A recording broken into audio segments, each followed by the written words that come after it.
বেলে মাছের একটি দুর্দান্ত স্বাদের রেসিপি চলুন শেয়ার করে নিই। প্রথমে বেলে মাছগুলো ভালো করে ধুয়ে পরিষ্কার করে নুন হলুদ মাখিয়ে রেখে দিলাম।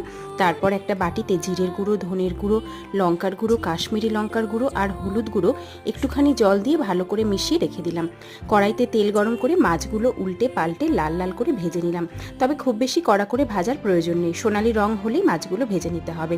দুটো ব্যাচের মাছই আমার ভাজা হয়ে গেছে। এখন ওই একই তেলে একটু জিরে ফোড়ন দিয়ে দিলাম পেঁয়াজ কুচি। পেঁয়াজটা একটু সোনালি করে ভাজা হলে দিয়ে দিলাম আদা বাটা, রসুন বাটা আর কাঁচা লঙ্কা বাটা। তারপর একটু নাড়াচাড়া করে ভেজে নিয়ে বেটে রাখা মশলাটা এর মধ্যে দিয়ে দিলাম। স্বাদ অনুযায়ী লবণ দিয়ে নাড়াচাড়া করে ভালো করে কষিয়ে নেওয়ার পর টমেটো বাটা দিয়ে আবারও ভালো করে কষিয়ে নিলাম। তারপর দিয়ে দিলাম ঝোলের প্রয়োজন অনুযায়ী জল। ঝোল ফুটে উঠলে ভেজে রাখা মাছগুলো এর মধ্যে দিয়ে ওপর থেকে দিয়ে দিলাম 4টে কাঁচা লঙ্কা, একটু গরম মশলার গুঁড়ো আর ওপর থেকে ধনেপাতা কুচি। ব্যাস, নাড়াচাড়া করে রেডি হয়ে গেল দুর্দান্ত স্বাদের এই রেসিপিটি। ধন্যবাদ।